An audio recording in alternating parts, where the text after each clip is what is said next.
There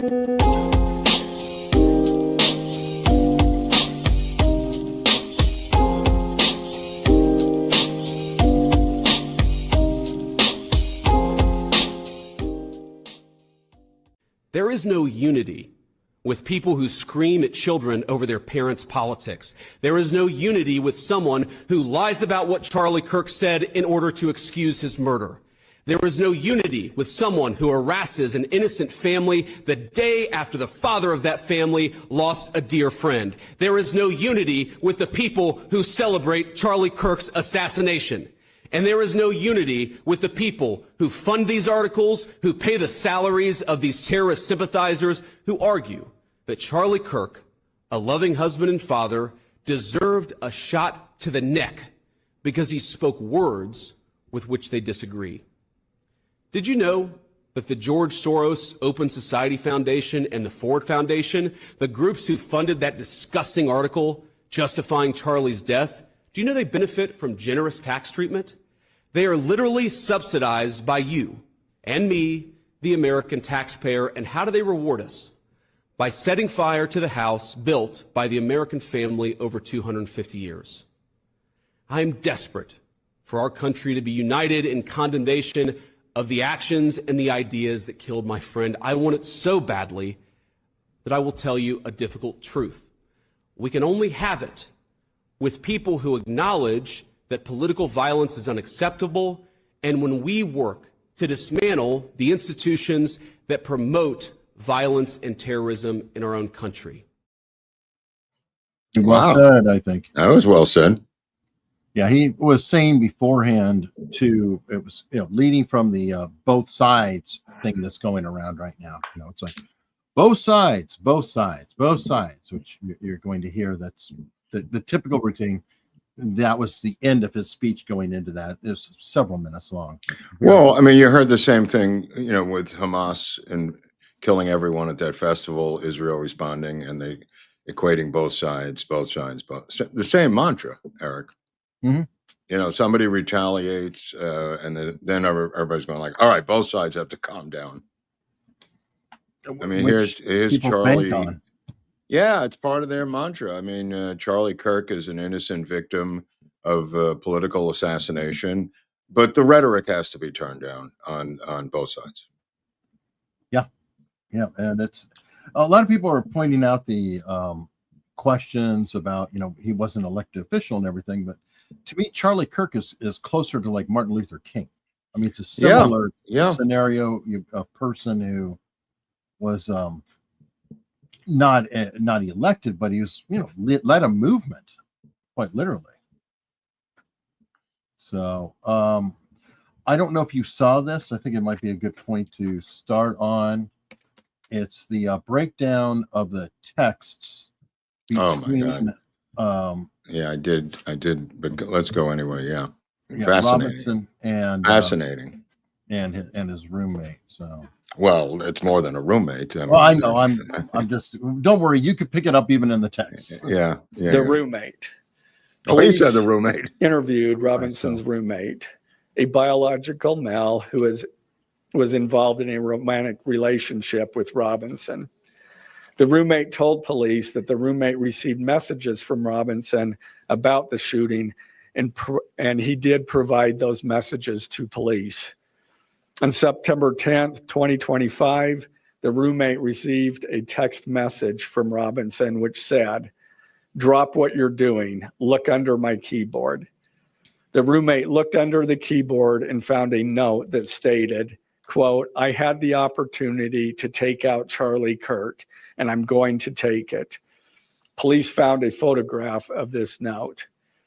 The following text exchange. Okay, let's start, breaking down some of that stuff. Okay, so he supposedly gets this text. He says, "Hey, look under the keyboard," right? Yeah. And there's a picture of the note, but when I listened to Bongino earlier, he said something like, "There's no note. They know of a note, and they reference in the note, but there's appears to be no note." So, what did you do with the note there, roommate? And what's going on? And wait, I don't understand. This guy is the one charging them. I think the picture of the note is police taking a picture of the note. I interpreted picture of the note to be a photograph for evidence of the actual note. Okay, well, I kind of got the impression from my Bongino that they didn't have an actual physical. I don't know anything about Bongino, but we're looking at this guy who's on the job, on the scene, the prosecutor. Yes. Which I watched also, and I don't know what Bongino's talking about, but I can only go by what this guy's saying, who is the man in charge. Okay, well, he's the DA. He's in charge, right? Or he's the DA. That's the district attorney. Right. So I'm saying he is in charge of this investigation. He is in charge of charging him. If you want to get what we're looking at. Okay. So he's not in charge of the investigation. He's filing. Wait. Let's just iron this out. Okay. Is the FBI in charge of this investigation on a federal level, or is the state of Utah in charge? It's a joint task force. That I don't know. I don't know what that means. But however you look at it, the DA is in charge of charging. The law enforcement is in charge of investigations. That's all I'm saying. I don't know how that works, but this guy here is going over the evidence piece by piece. That's correct. Right. He is filing the charges and stating what's happening. Right. So he found a note. They found the note underneath the computer as per the text, and the note says what? Well, that's what he said. Then took out. The following text exchange, then took place. After reading the note, the roommate responded, "What? You're joking, right? Robinson, I am still okay, my love, but I'm stuck in Orem for a little while longer yet. Well, shouldn't be long until I can." The lover, right, Eric? The roommate is the lover. He said that. No, but I'm saying this exchange clears the lover of complicity. Not necessarily. Okay. All right. No, I'm just saying that it could also be a pre-arrangement that note was under the keyboard to cover the roommate's ass. I don't think so, but okay. I don't believe that. That's but I will say that the trans roommate is cooperating with authorities by all accounts. Right, but I'm saying the exchange that they're having in the text dialogue, the trans roommate doesn't know anything about this, starts asking him, when did you come up with this plan? He says a little over a week ago. It clearly exonerates the trans roommate. I don't think it clearly does. I think that No, I think it's in his favor, and the fact he's cooperating is in his favor, but I'm not in the mood to immediately say, nope, you're perfectly clear. Yep, you're exonerated because of a text exchange, especially when there's many others who knew this was going to happen. So I guess the only person who had no idea what was going on was the roommate, not, all the other people around it. Was he compartmentalizing away from the roommate? I don't know. So come home, but I got to grab my rifle still. To be honest, I had hoped to keep this secret till I died of old age. I am sorry to involve you. Roommate, you weren't the one who did it, right? Robinson, I am. I'm sorry. Roommate, you think they're making this up or what? I don't think there's know. Okay. I mean, this seems pretty accurate between the kid and the roommate. Right. Well, I mean, it is a text exchange. And like I said, it is in his favor at the moment because he is cooperating. He handed over. No, but I'm saying the actual words. Never mind the favor, and then I'm saying the actual words clear the guy who was completely surprised that this even happened. Or he's asking him. Or you're saying he could fake this? Of course, you could say we're two lovers. I need to exonerate you, sweetie. Okay, we'll have an exchange. I mean, okay. The person, Robinson. No, they grabbed some crazy old dude, then interrogated someone in similar clothing. I had planned to grab my rifle from my drop point shortly after, but most of that side of town got locked down. It's quiet, almost enough to get out, but there's one vehicle lingering. Roommate, why? Robinson, why did I do it? Roommate, yeah. Robinson, I had enough of his hatred. Some hate can't be negotiated out. If I am able to grab my rifle unseen, I will have left no evidence. Going to attempt to retrieve it again. Hopefully they have moved on. I haven't seen anything about them finding it. Roommate, how long have you been planning this? Now that just part seems completely bonkers, whatever it is.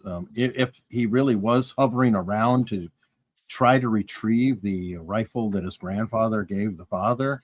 Well, what else can you do? I mean, look at it from your point of view. My point of view is that there's law enforcement crawling the place like ants. I don't know if I. Well, he says, to contradict you, he says there's only one car at this point guarding that area. So he is thinking about going back, and he said they have cleared out and they've left one car in that area, but it's still, he doesn't want to chance it with one police car.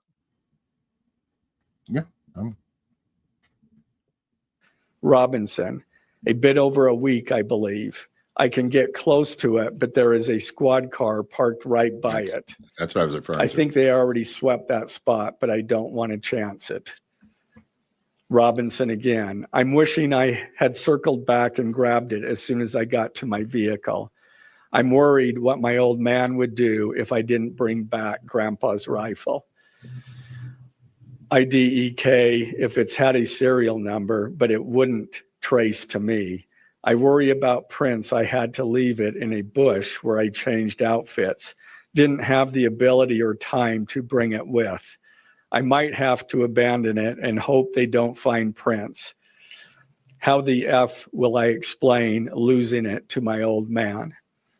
Only thing I left was the rifle wrapped in a towel. Which does coincide with the law enforcement finding a towel and his DNA tied to the towel. Yeah, the takeaway was the DNA is on the screwdriver and towel, and I presume the rifle in this press conference. Yeah, I haven't confirmed for sure on the rifle. I know towel. Right. Okay, the towel and the screwdriver. And what's the screwdriver for? To dismantle the rifle, you think?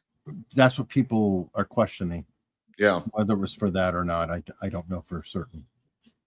Remember how I was engraving bullets? The F in messages are mostly a big meme. If I see notice bulge UWU on Fox News, I might have a stroke, all right. I'm going to have to leave it. That really effing sucks. Judging from today, I'd say Grandpa's gun does just fine, IDK.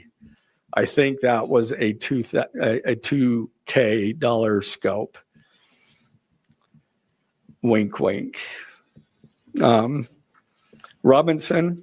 Screwdriver could have been to adjust the scope too. You're saying it's a $2,000 scope. Is that what scopes cost? Well, they can cost that. He puts it on a piece of shit World War II rifle. Very interesting combination.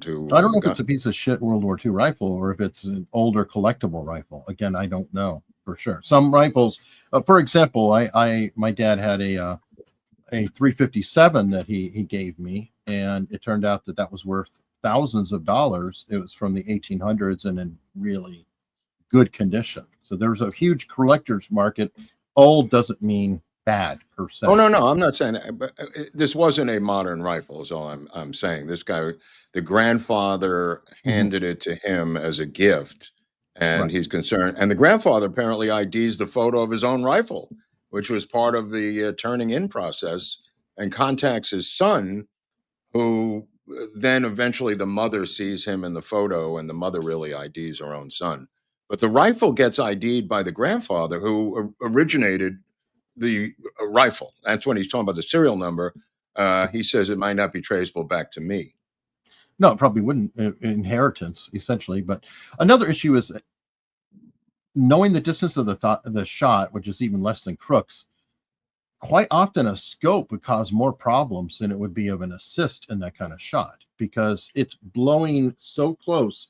Have you ever used binoculars, for example, when you're trying to watch something and you zoom in, you're like, boom, boom, boom, get really close and you get shifted at all. And you're like, oh, geez, you lose all orientation. Oh, no, you have to pull absolutely. back. That's what a scope can be. He took one shot and then he fled. I mean, he didn't.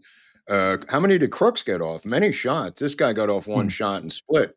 That being said, the fact that his scope is $2,000, does anybody know if that's reasonable for a kid to have a $2,000 scope? I don't know. I mean, they can cost that much. He's got a nice car. I don't know what kind of, income he has. I don't know what's going on with the roommate. There's a lot of weird elements that we're trying to find out. But yeah, Mark H is saying $2,000 is quite doable. Okay. Well, he does say 2K. That's why I'm asking. It's not the magnification of the scope. It's the 2K is $2,000 for the scope. Okay. Well, here's Pew Pew. He's saying if he have it on 3X, it's very useful. He has that exact rifle. Oh, okay.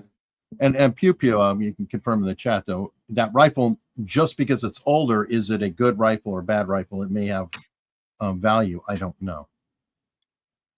Let's see. Let's keep going. Oops. Sorry, I lost the happy clicking. Robinson again. Delete this exchange. Again, Robinson. My dad wants photos of the rifle. He says Grandpa wants to know who had. Okay, this is one of the things that's bothering me about all this, Mark, is I would like to see timestamps. He's just reading this like it's one conversation in a set period of time, but he's saying, oh, I hope they don't find the rifle. I hope they don't find this. I hope they don't find that. Now he's saying Dad wants pictures of it. I'm wondering if this is like hours later. He followed up, hey, delete this exchange. Yeah, that's what it seems like. I think it's pretty apparent that there's a couple hours afterwards. Yeah.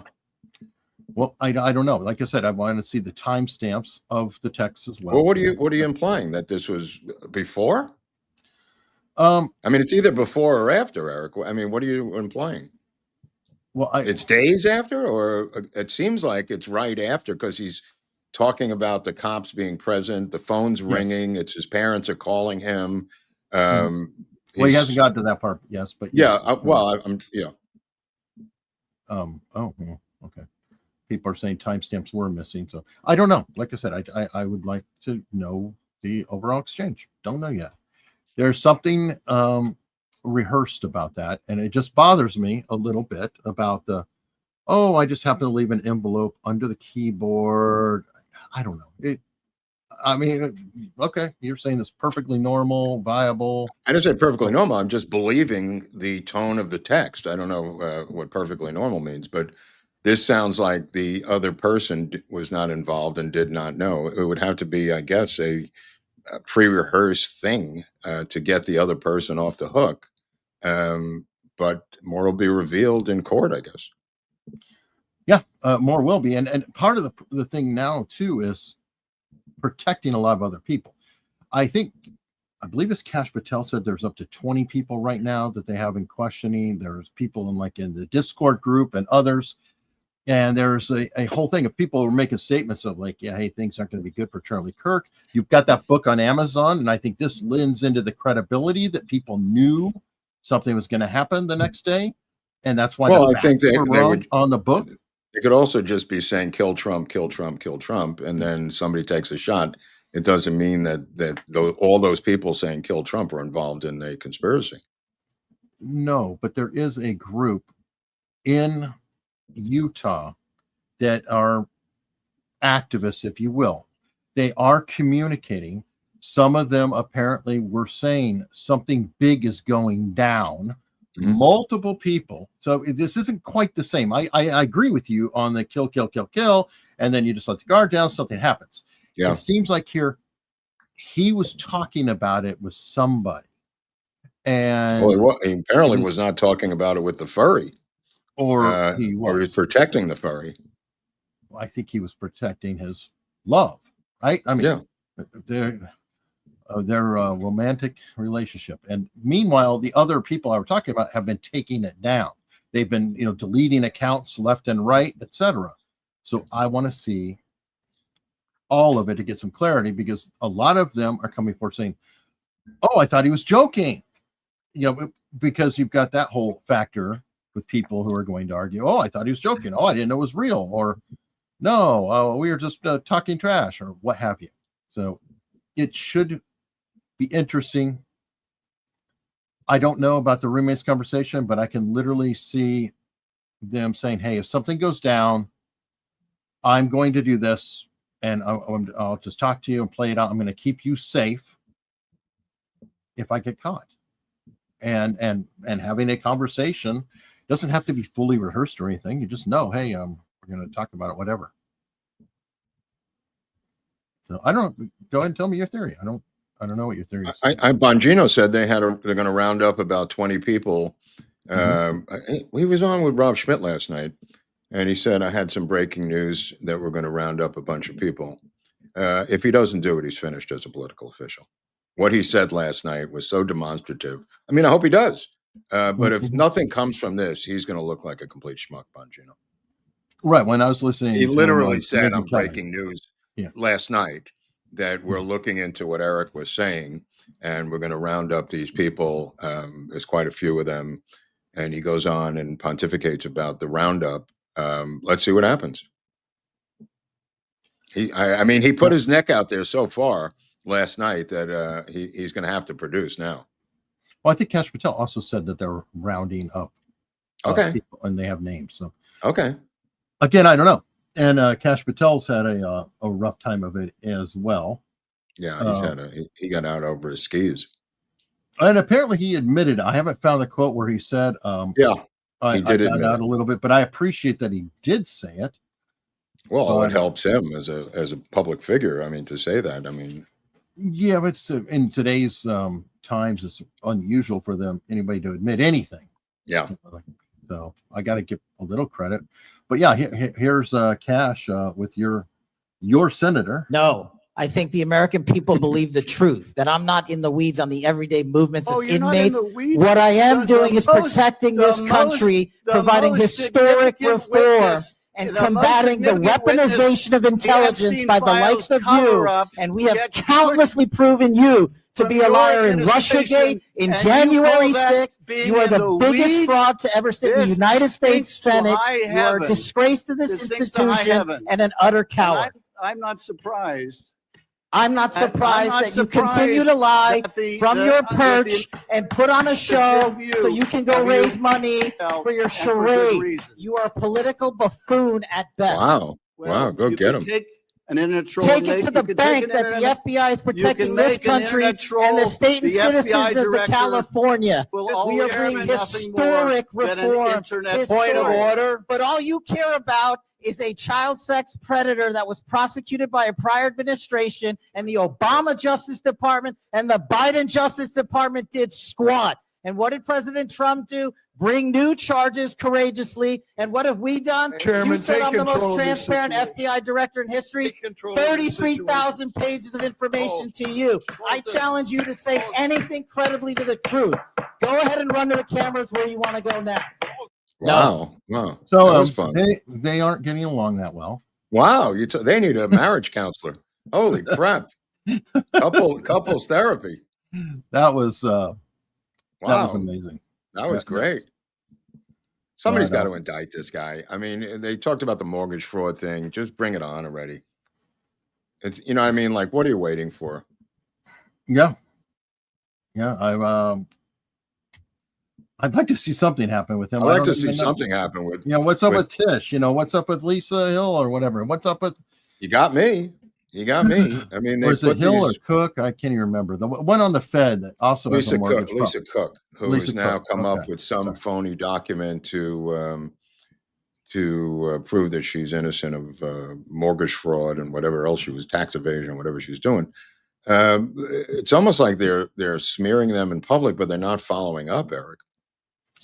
No, I agree with you.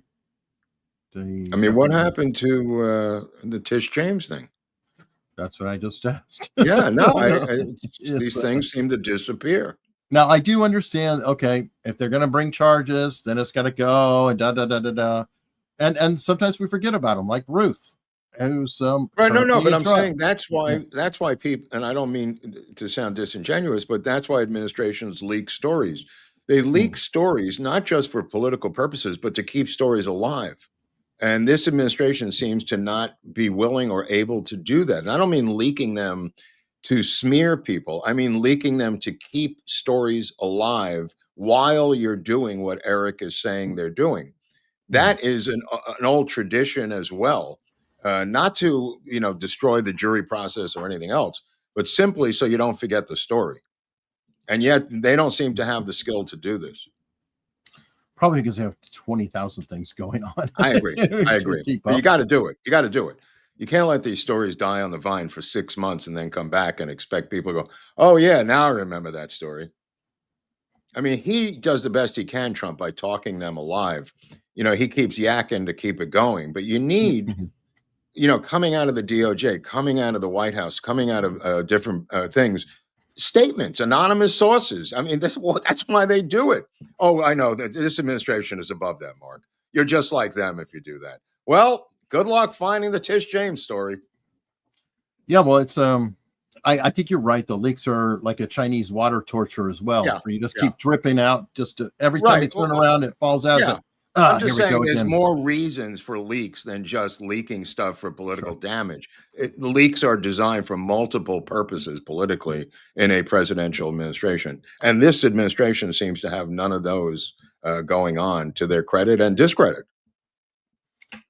Fair enough. Now, one guy you were talking about was we want to say he's a relative of Howard Zinn, but we can't prove it. We can't prove it. Yeah, politically, they probably wouldn't be that far apart in their mentality, we assume. Right. But George Zinn, George it appears that this guy, though, is definitely even worse. Okay, first of all, I guess he told the cops he did this to draw attention away from the real shooter. So he was an accessory. Yeah. After the fact, at a minimum, even if he doesn't know the shooter whatsoever. I said this to you last week. The word gadfly is a complete misnomer in this guy's case. A gadfly is someone who shows up at a city council meeting and asks questions, and he's always at the city council meeting in a local city. This guy phoned in bomb threats to the Olympics, for Christ's sakes. He started yelling, I'm the shooter, shoot me. That's not a gadfly, Eric. Yeah, he also has been hit with child prawn. Just like a gadfly. Yeah, so, I mean, this guy's a goner. Yeah, he's no longer going to be a gadfly, no matter what. Because I mean, what's on his phone is enough. His wishes have come true. Yeah, the dude's 71 years old. He should be in prison for the last few years of his life, but pretty. I just want to get back to the furry culture for one particular point. My old friend Jerry Stoll, Permanent Midnight autobiography, which was played by Ben Stiller. He wrote a piece for CSI back in 2003 called Fur and Loathing, which was really the first television drama exposure of the furry culture, which I recommend if people could find that. It's called Fur and Loathing by Jerry Stoll on CSI, if you want to understand what Eric and I are talking about. Here's a picture of the romantic interest as a furry. Apparently, the animal of choice for Twig, I think the person's name is Lance Twigs. Okay, yeah, is a dog in this case. So she dresses as he or she dresses as a dog as her animal of choice, or her different. And there's all kinds of conventions like that. But the episode is actually quite interesting. The one Jerry wrote, and Jerry went to this convention. This is 2003, Eric. This is 20 years ago. Mm-hmm. Went to this convention to research it in Vegas, and that's also demonstrated in the episode, the CSI episode, because the cops go to the convention. To be honest, in terms of the whole furry culture, have always just kind of thought of it as sort of one of those laughable things out there. I didn't know that there may be a dangerous underlying quality. Like the trans, in fairness, the trans community did not used to be so dangerous. This has been a shift over time. I mean, somebody compared it to the serial killer community, how there were always these serial killers until it became so pervasive in the 70s that the FBI began setting up task force. They began to make analysis. They began to make profiles. None of that existed for years, Eric.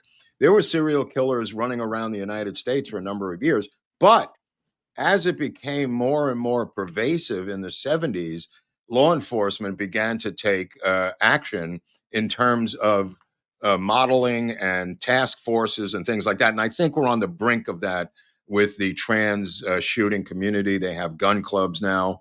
They have furry trans gun clubs. They're starting to begin to, obviously, the number of shootings by trans people based on their percentage in society in the past 4 years is off the charts.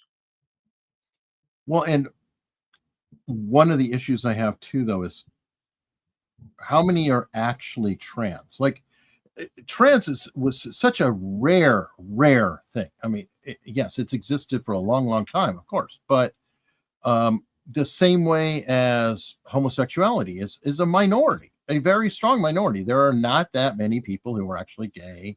It's going through the roof. They're claiming now that 25% of these kids are trans now. I mean, in a certain age group from 15 to 25. The numbers are astronomical and growing through the roof. There's plenty of books on it you could read about. Schreier has one.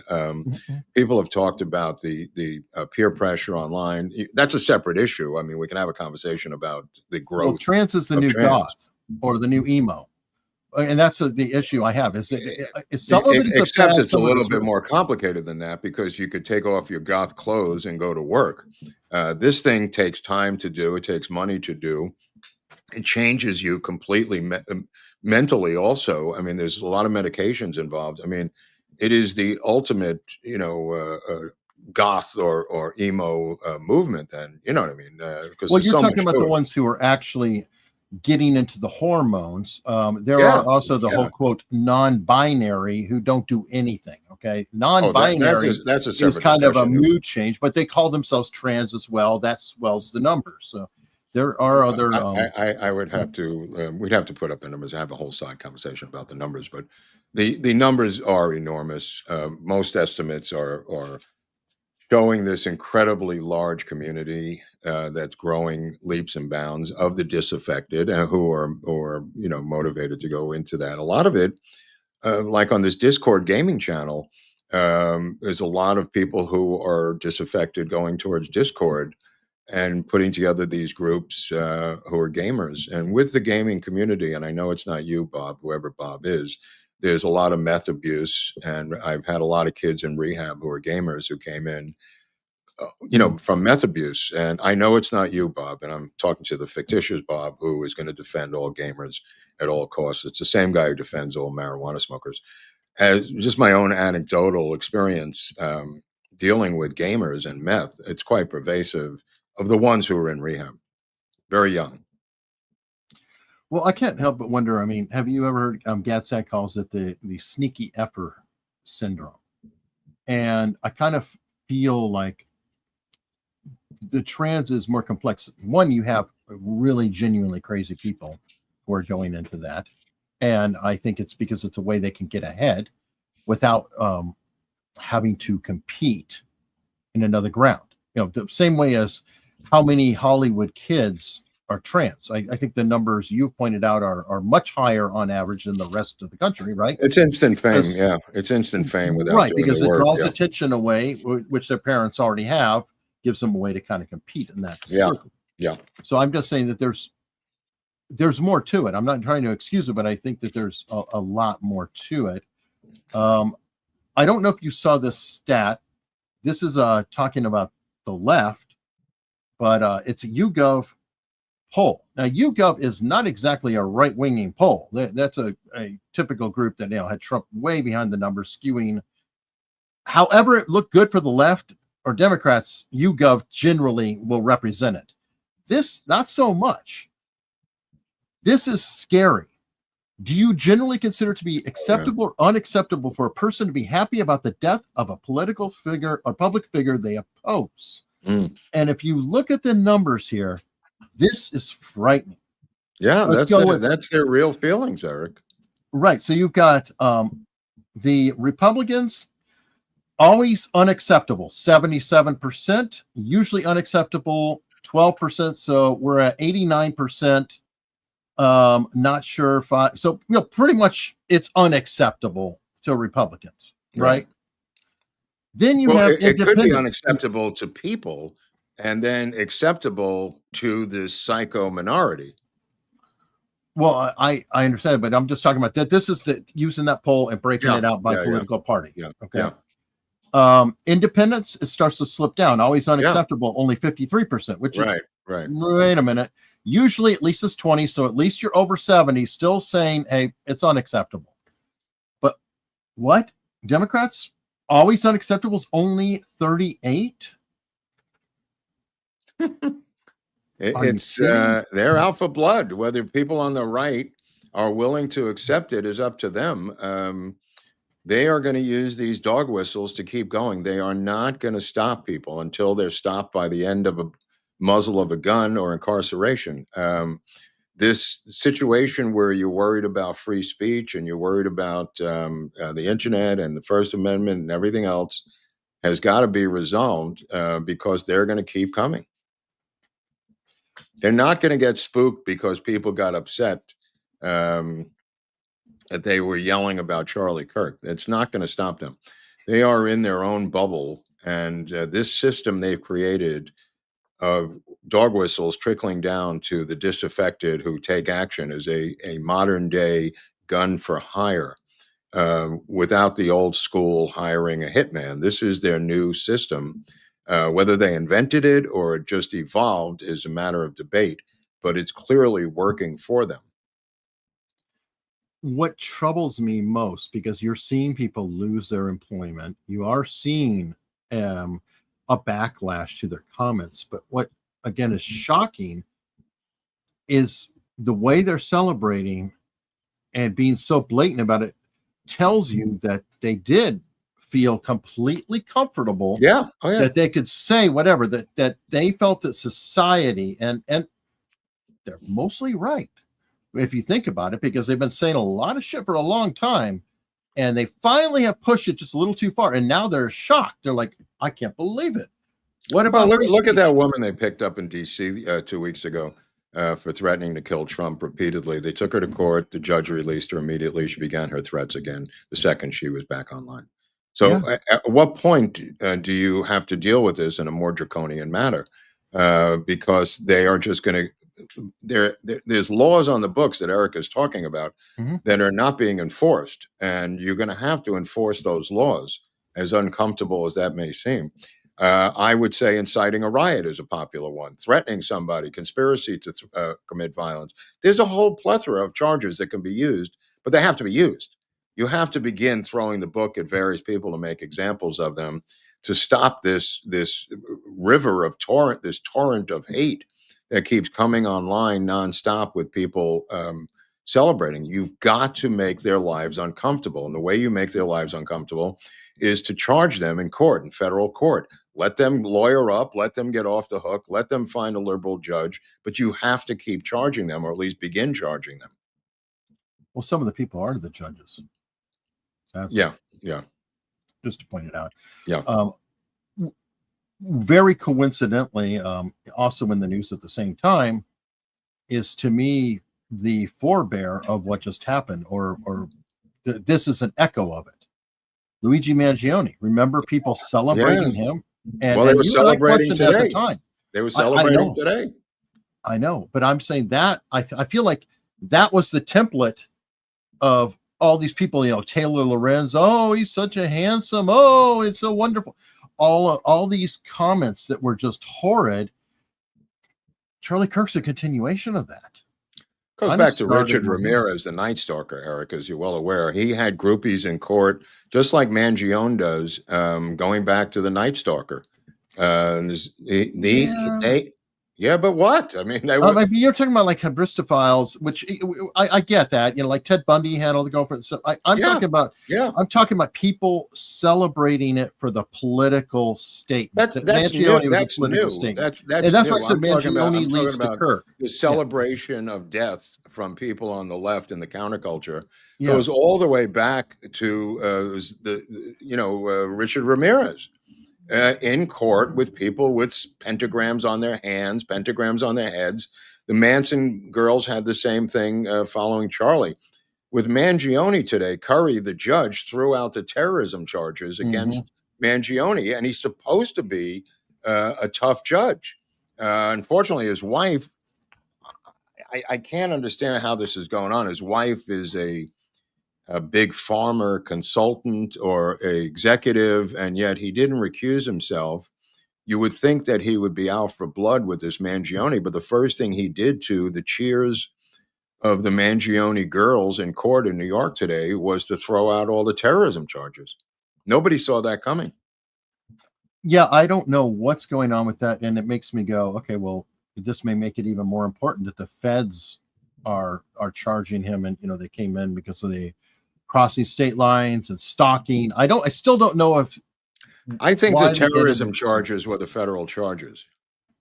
Well, if he was a state judge, how he can't throw him out. I don't know. I read 3 articles and nobody really explained it yet.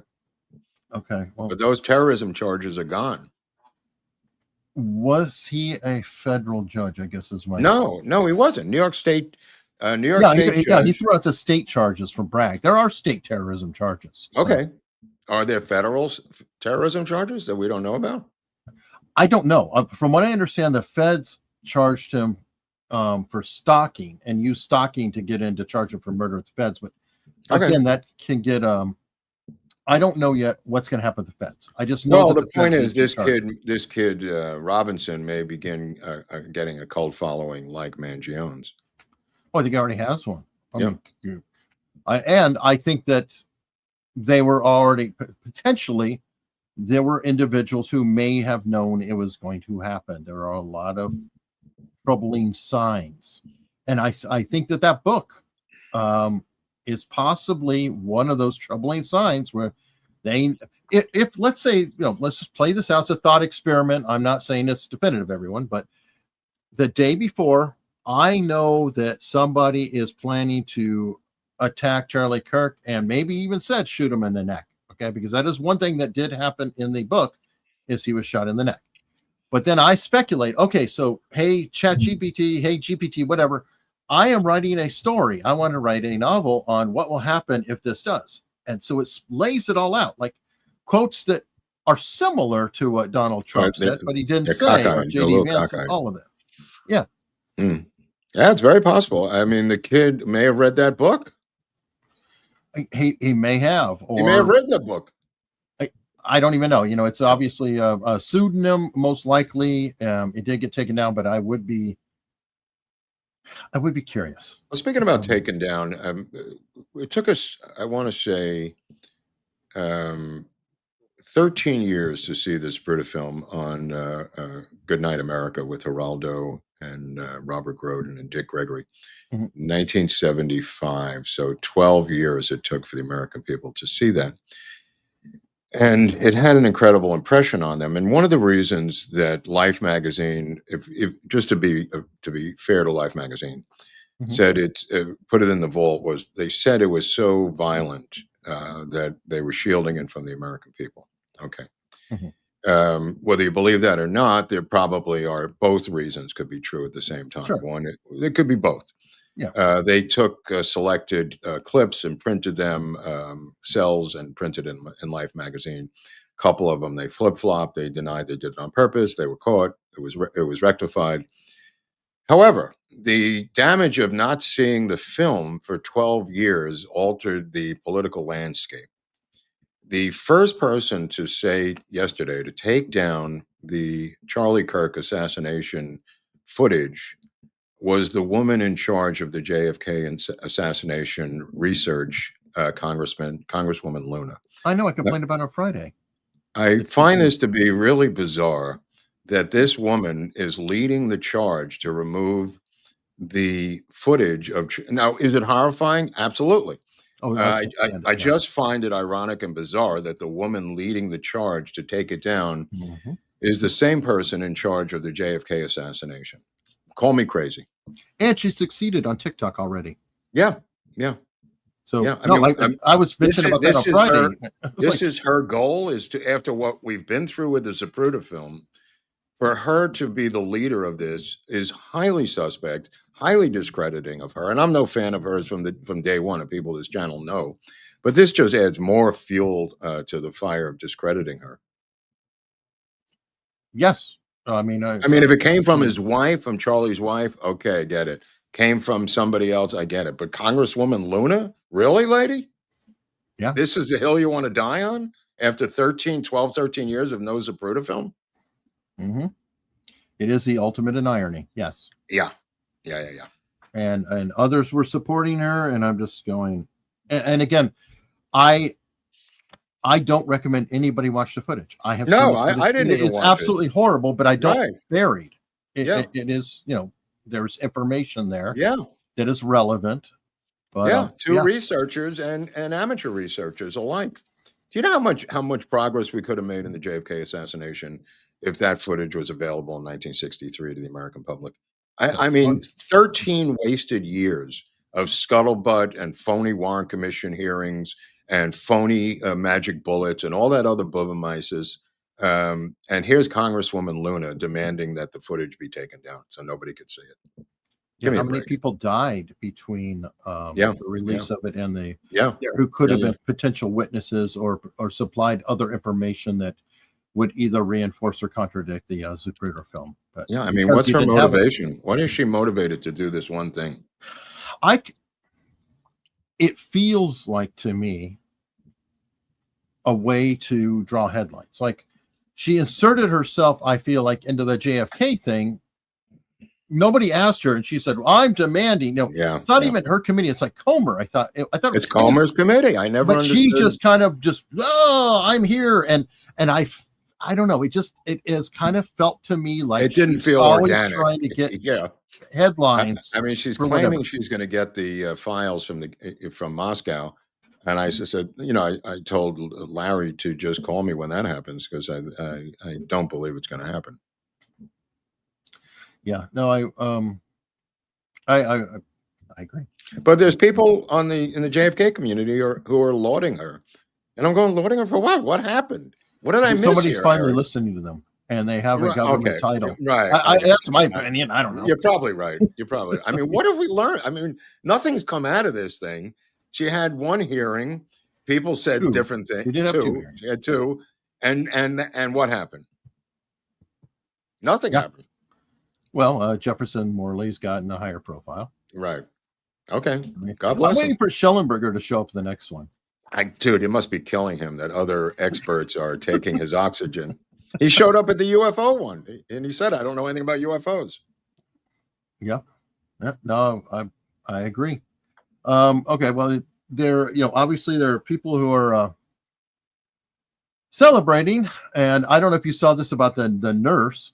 Yeah. Who apparently, she heard about it. And she's like, "Oh my God, I love Charlie Kirk." What? And the doctor was like, "Good," blah, blah, blah, said really vicious things about being happy he's dead. And she rightly said, "Wait a minute, you're a doctor. How could you wish for anybody to die?"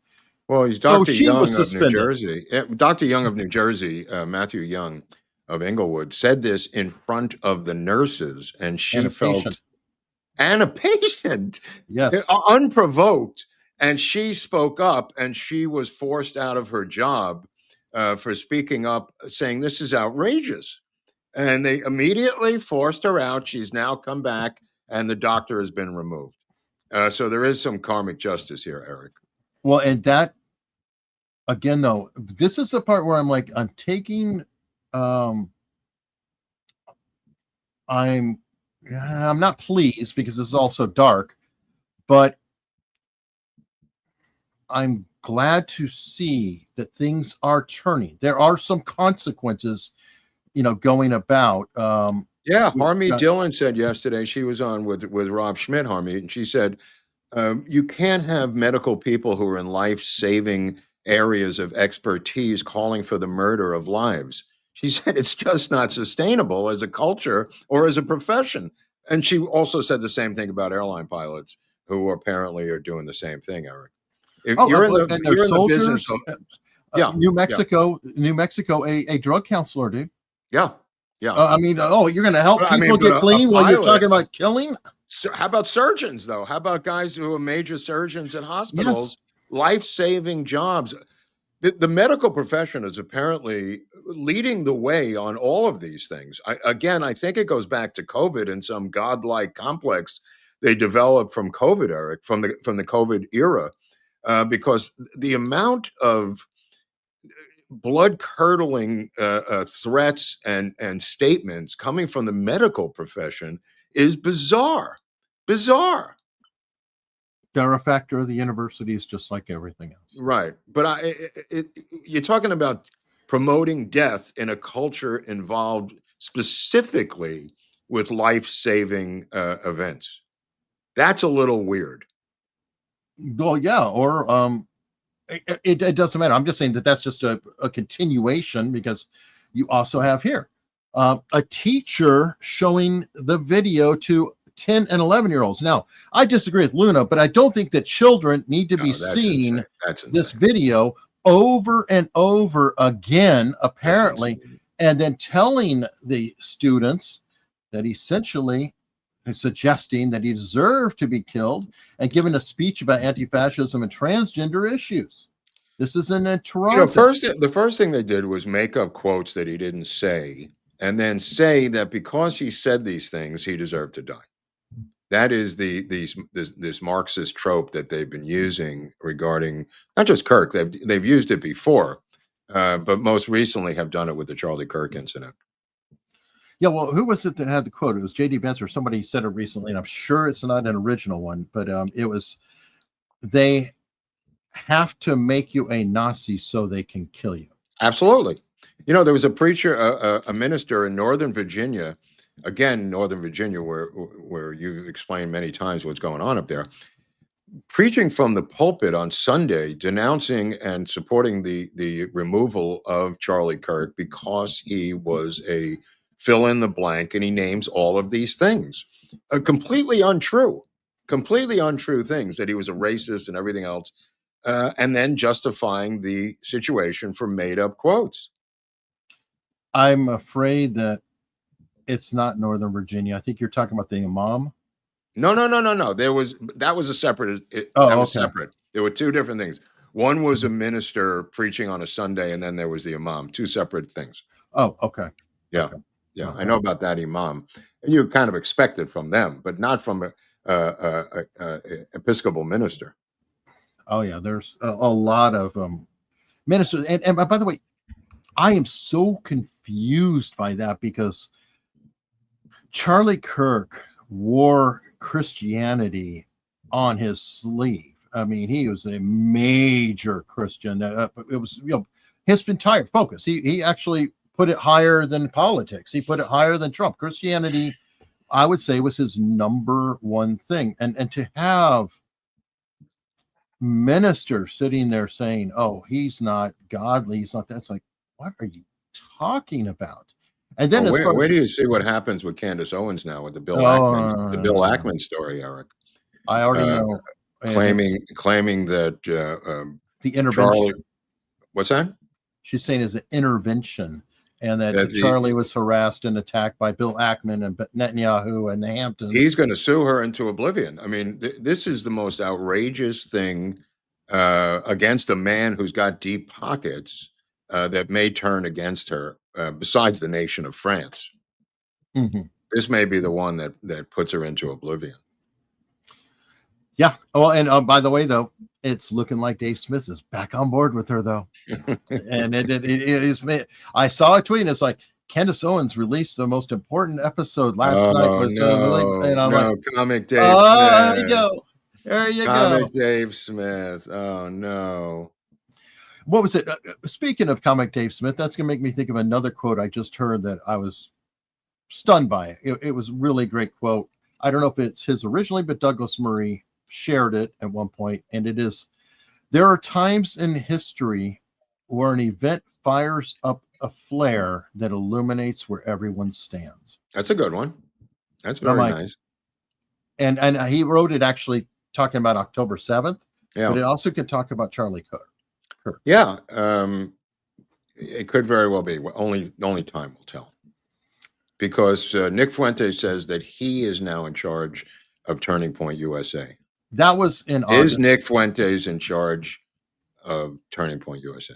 I am. I don't mean legally. I don't think he meant legally. I think he meant I know his movement is now victorious and marching forward with his soldiers to take over the MAGA movement.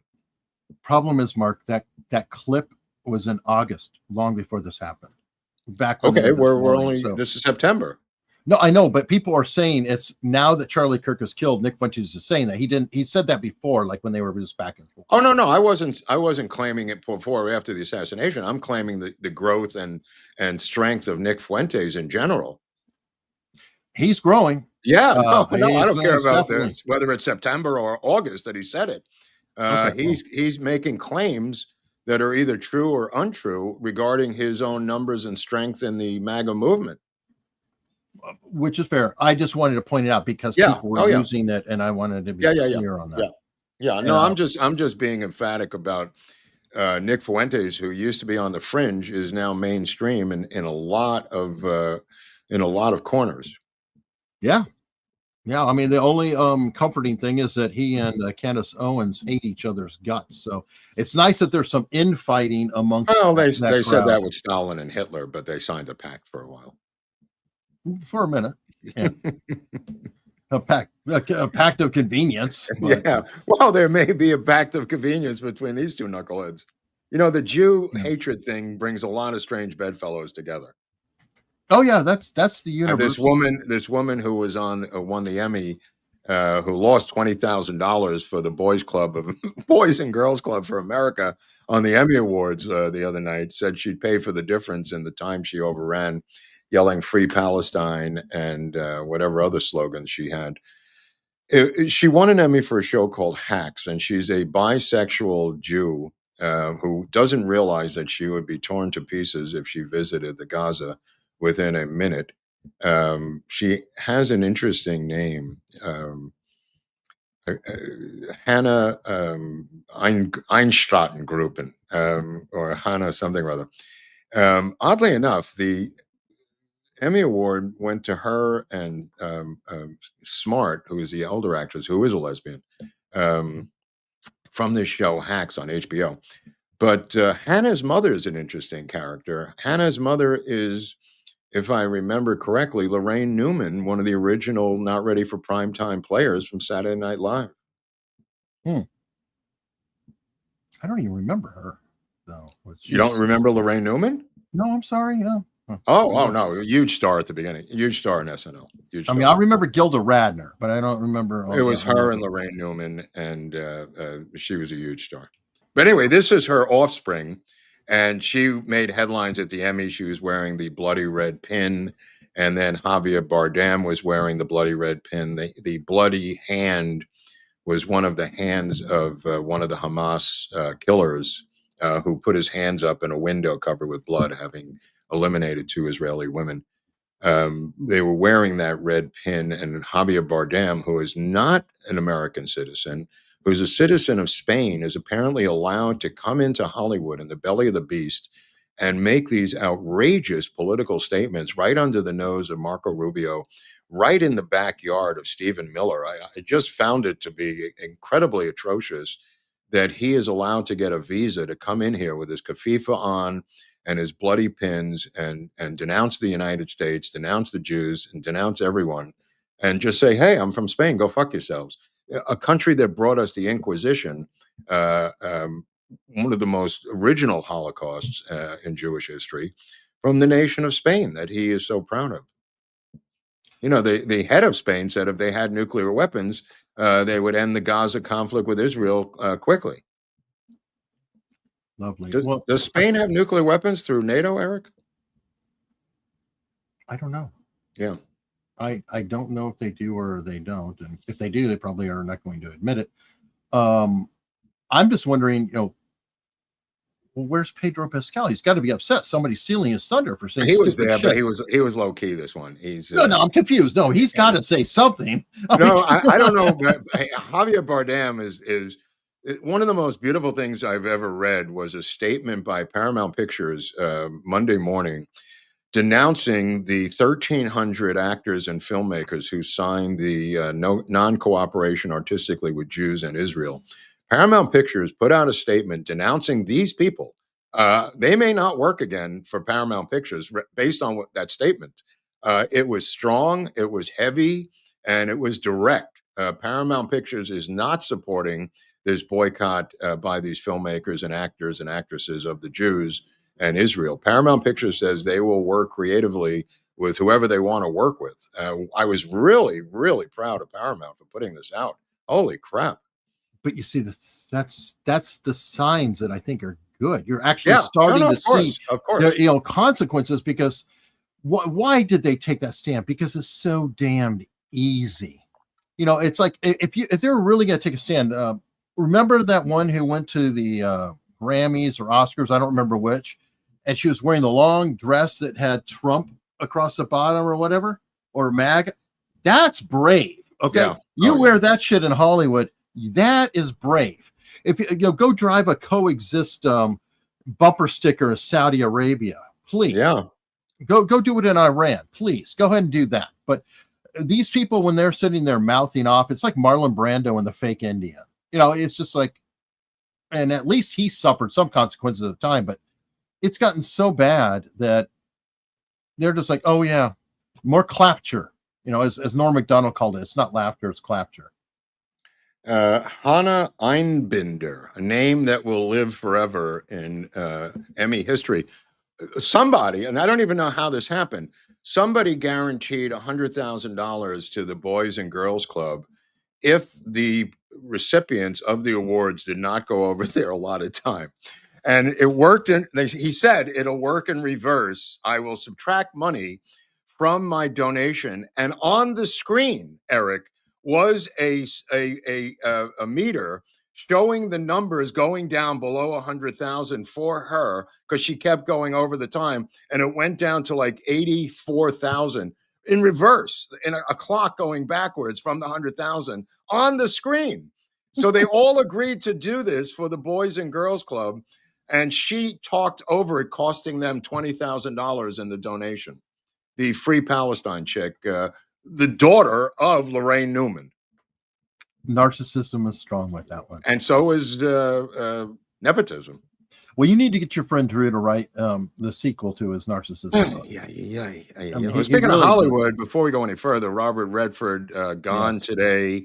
One of the luminary lights of Hollywood, Great Gatsby, Ordinary People. Obviously, you know, the Sundance, starting the Sundance Institute. Sundance. Yeah. And he was Butch Cassidy, and he was Sundance. Right. The William and also the Sting, and infamously, countless. I mean, infamously, legend, all the president's men. Yeah. I mean, an A-lister beyond A-lister. You know, one of the oddest things about him, they had to give him. He never got an award for an actor in Hollywood. He was always considered a bad actor. They never gave him an award, except for they actually gave him like one of those lifetime achievement awards. We're sorry we never recognized you, Mr. Inside Hollywood, because he wasn't a participation trophy. But oddly enough, in 1980, his first directing role with Timothy Hutton in the movie was Ordinary People. This wins Best Picture and him Best Director. Now, the reason that is important is 1980. He was a first-time director, and they gave him Best Director for this talk fest, Ordinary People movie with Timothy Hutton, I think Mary Tyler Moore or something, and Timothy Hutton, and Best Picture and Best Director, first time out. Okay, that's fair. You can do whatever you want with that thing. In 1980, there was another guy who worked tirelessly on a movie, and the same year, and got nothing, and the movie got nothing. One of the complete oddities of Hollywood is a film called Raging Bull, directed by Marty Scorsese. The fact this is considered to this day to be one of the greatest travesties in Oscar history, and it involves Robert Redford, who should have given it to Marty Scorsese and say, "Call me someday, we'll have lunch." The fact that Raging Bull did not win, and Marty Scorsese did not win Best Director for Raging Bull, and this thing did, is sadly one of the major travesties of Oscar history. Well, is that when they started to really get ridiculous? Because Shakespeare in Love is another one, if I recall, that knocked out Saving Private Ryan, was another one, which is just like, what? But he had a weird career. I mean, he did The Great Gatsby, that was a bomb. He did The Candidate, that was a bomb. He did Downhill Racer, that was a bomb. He turned down the part in The Graduate that went to Dustin Hoffman, that was award-winning for Dustin Hoffman. He does launch the Sundance Institute, you know, for whatever that's worth. But he had a weird career. He had a very up and down career, you know, for a guy who a lot of people didn't take seriously as an actor, especially. Well, yeah, most of his bigger movies were in the 60s or 80s, right? Mm-hmm. Kind of. I don't know if he did a lot in the 90s and beyond. I know he did stuff, but yeah, I mean, he started to focus on the Sundance Institute, But 73 was The Sting. 69, I think, was Butch Cassidy and the Sundance Kid, William Goldman's script. Jeremiah Johnson was like 75. Again, another bomb. This guy riding a horse in the middle of Montana in the snow. I mean, his choices were not exemplary. But he had a great life. Died in his sleep. I believe he was 89. God bless Robert Redford for what that's worth. Best way to go, by the way. Best way. Probably the weirdest part is playing Bob Woodward in All the President's Men, completely getting it wrong. If you're going to do a nonfiction film, and this guy who's helping you is advising you is a spook, you may have missed the target by quite a bit. Yeah. Speaking about missing the target, Stephen King has suffered consequences. Yeah, what is this? I didn't know about his movie. What, he wrote this, or this is a book? The Long Walk is a Richard Bachman. Remember the Bachman books? That was an experiment that Stephen King did in the 1980s, where he was so popular, he was like, "Oh, let me see if I can write under a pseudonym and release books." And of course, they bombed. And and he wrote like novellas at the time, like Stand By Me was part of a multi-part series. Shawshank Redemption, I think, was different seasons. Again, like 4 novellas thrown in a book. The Bachman books, The Long Walk, is one of those, and that's back when Stephen King was on drugs and a fantastic writer. I remember The Long Walk because it was one of those crazy books or stories. When I read it, I could not put it down. Like, I literally had to get through it because the premise of it was, if you stop walking, you're shot. And really? That's a great premise. Right. Well, that's what, and they put it out as a movie, but it is, completely bombed. Oh my God. Oh, it sounds like a bad title. Some of this is marketing. I mean, that sounds like first of all, it sounds like not an uplifting subject matter. Oh, it's like whoever's standing at the end, you win. It's musical electric chair. Whoever stops dancing gets the electric chair once you circle around when the music stops. Musical electric chairs. Yeah. Well, and it is also possible that he could be suffering the effects of his comments. I mean, he did flip on his comments, quicker than anybody I've seen. Right. It was pretty quick. And he was, and to his credit, he was very forceful, saying, "I said this because of that. It was wrong." Somebody else, Rosie O'Donnell. Yeah, what's up with her? Okay, she hasn't shut up since she moved to Ireland. This chick. No, and what was it? She said some stupid thing about the shooter being MAGA or something. Oh no, the Catholic school shooter. God, they're running together. Yeah. Obviously being MAGA, and then she was like, "Okay, I take it back." Blah blah blah blah. Well, she said something stupid here, and I don't even have it on hand. I just was like, "Yeah, it's been a week, Rosie. You can't shut up for a week. You just got to say something stupid and off track." She left the country, but she can't get the country out of her. I mean, in other words, she's left the culture, but she can't let the culture go. Isn't that crap in Ireland she could talk about? Like the fact that McGregor is not going to run now, possibly because of that deep state thing they did to Assange and they did to him. Yeah, I was wondering, but if you knew, because I was like, it's such a sudden announcement. It felt like blackmail or something. But it is. I mean, it seems like what they did with Assange with these phony sex charges. They just said he raped somebody, and then he was done. That was it. Wow. Yeah. Well, he rolled over immediately. Yeah. I mean, so it's like, oh, what? I mean, it was like whiplash. I literally just played his announcement, I think Friday, and here we are. It's Tuesday, and he's like, "I'm not going." I'm like, yeah. Well, they must have sent him some threats regarding this woman because this thing happened. This is like right out of the playbook of the deep state. Or, again, there's always a possibility that it could have happened. So what? You win and you run, you lose. No. I meant you never know. A crime could have occurred. I don't know. Well, he hasn't been arrested or charged, so I do know that. And for running, if he would have run and lost, so what? So what? Yeah, it doesn't change anything. Something got to him that doesn't smell right. Yeah. I mean, now I feel like if you look at his career and everything, because remember he got in a lot of trouble for like punching some old dude in the bar and other stuff, and he attacked like one of his opponents outside of a bus. He may have had a substance issue or something. I don't know what, but there was a spell that he seemed to get into some sort of trouble quite a bit, and I don't know if he might have gotten in other trouble everybody knows this. It's baked into the cake, as they said with Trump. It's not like this is news. Yeah, well, it was baked into the cake. Yeah, something happened to this guy this week to cause him to pull out so abruptly, and we don't know what that is. Maybe we will someday. That's true. Now you shared this earlier, and I had also mentioned it on Friday, and I actually downloaded it, which I don't recommend anybody listening to it. It's headache inducing, but the song Charlie Kirk, "Dead at 31." Oh yeah. Now I was concerned about this.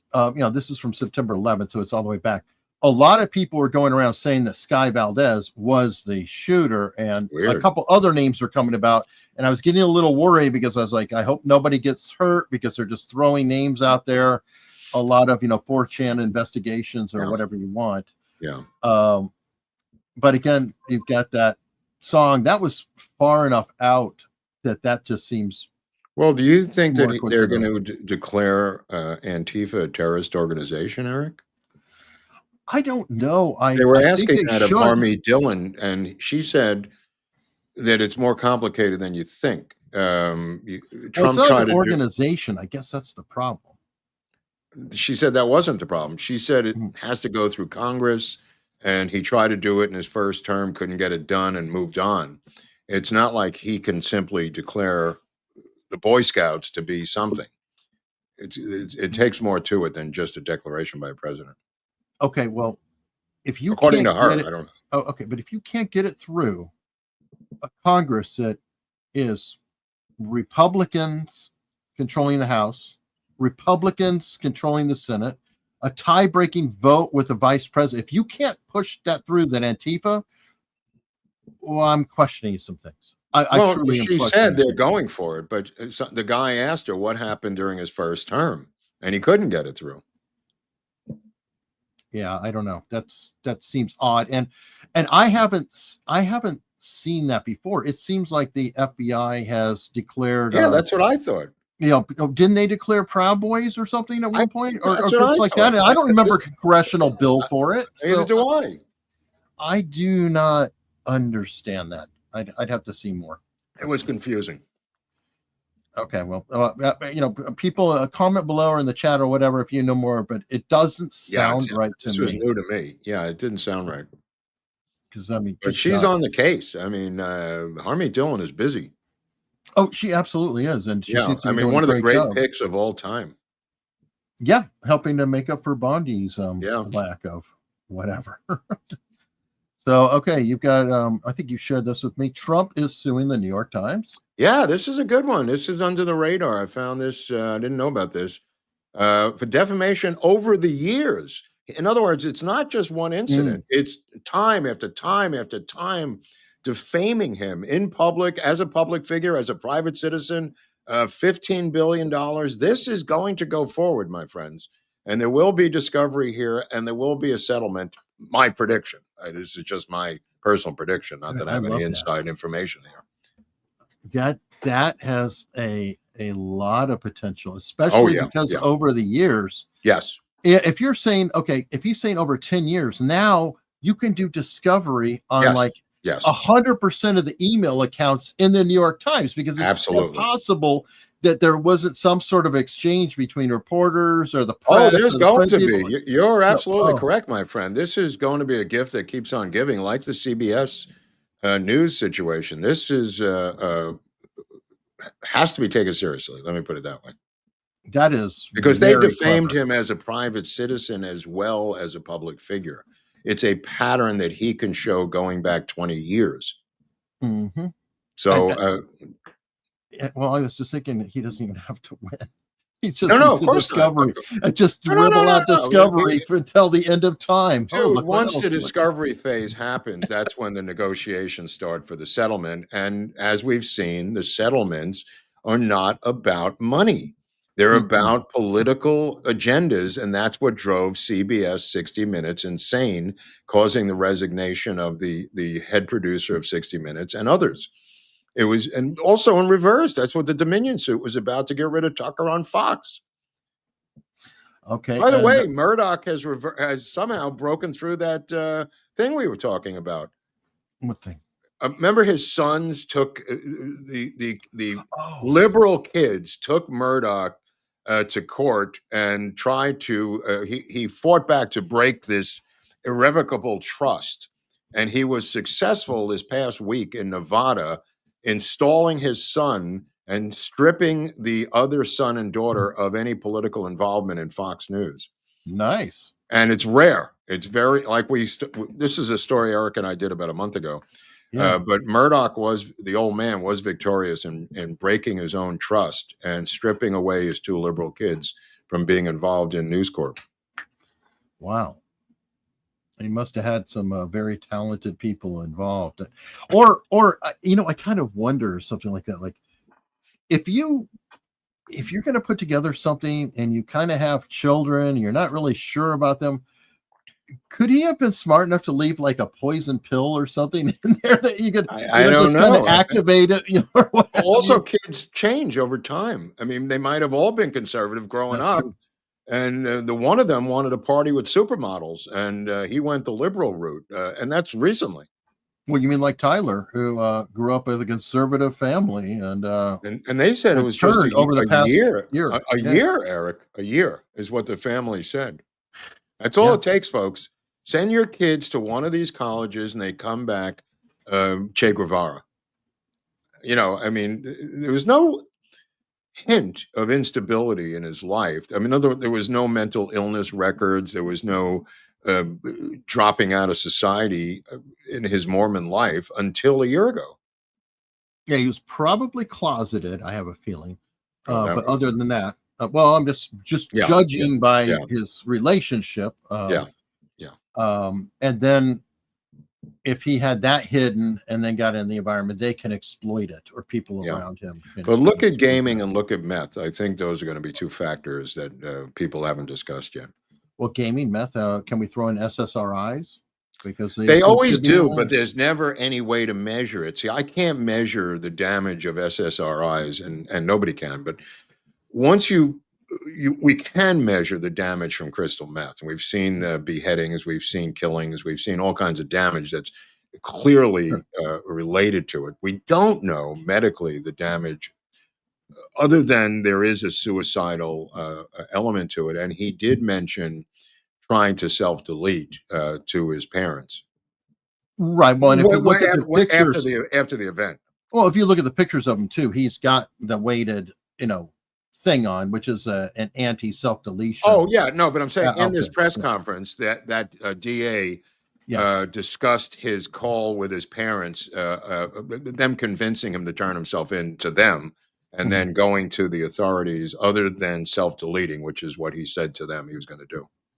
Right, and Bongino also said that he is under watch and will maintain, continue to be, and I think that's kind of an obvious one. Yeah. They do it with Mangione too. I mean, the same thing. He's wearing that thing, Mm-hmm. Well, I mean, especially in today's world, if anything were to happen with him, oh my God, you just hear nothing. Well, I wonder what's going to happen to Mangione. I mean, this case is going to be interesting. The Ruth case, where he's defending himself, is interesting. That presidential assassin attempt. I mean, what does he get in that case? He wasn't successful, Eric. What do you do with Ruth? Well, I mean, how old was the guy? Ruth is what, in his 50s? No, I don't think he was that old. He didn't look like he was in his 50s. I thought he was 40-ish. I don't know. But I don't know. I don't know. We've seen multiple photos. I just didn't seem to be that old. Well, I don't know. I'll look it up. I mean, I'm curious. It's sometimes he's 66, so he's 60. He's 66. No, he was born in 66. Oh, born so 66. he's 59. Okay, so he's in his All right. 50s. Yeah, 59. yeah. So I mean, is that a factor or? Well, yeah, because the odds are he's probably going to get 20 years. Okay. I'm just assuming, around that he'll put him out at 79, 80. I think he's pretty much gone. So I don't know. Now, what about Robinson, though? Robinson, they are going for capital punishment, as far as I know. Apparently, no, he said it. Yeah. Sean Spicer, so it's a secondhand of saying that he was talking to Will Chamberlain, who's a lawyer, about it, and they may struggle getting him to the full-blown capital punishment phase because Charlie Kirk is not an elected official. I'm like, so? But so does anybody. What about any capital murderer? Know. They're never an elected official. I agree. But it's something about the depraved murder. I forget the term, but it's like, there's murder and then there's really, really bad murder. There's a specific term for it. Mm-hmm. And one of those is, a political figure or something like that. So It might be like New York. I didn't know that New York didn't have first-degree murder unless you kill a cop. Yeah. That was shocking. Every cop tells you that. I mean, I learned that from cops. I didn't know it either. I learned it from police. Right. So I don't know what Utah is. I don't know the what they have, but they got to go for it though. I mean, no matter what, I think you need to go for the highest possible charge, and then you don't negotiate down from halfway. Well, you will negotiate his lawyers plead innocent or not guilty, rather? As a bargaining chip, Eric, as a bargaining chip. Well, if he has names, that could be enough. If he was working with an organization in any way, shape, or form, or there are co-conspirators or people who have knowledge, he could give that information that would blow everybody out of the water. That could be just enough to take the worst charge off the table. I don't know. Well, has he been given a lawyer? Do you know? Yes. Oh, he's got a state-appointed attorney? I don't know. Bongino said that he is not cooperating, but he's following his rights and has a lawyer. Okay. So they're, no, I'm just wondering if the family would use their money like the Mangione case. Sure. Mangione case is deep pocket lawyers there. He's got the top New York City criminal attorneys.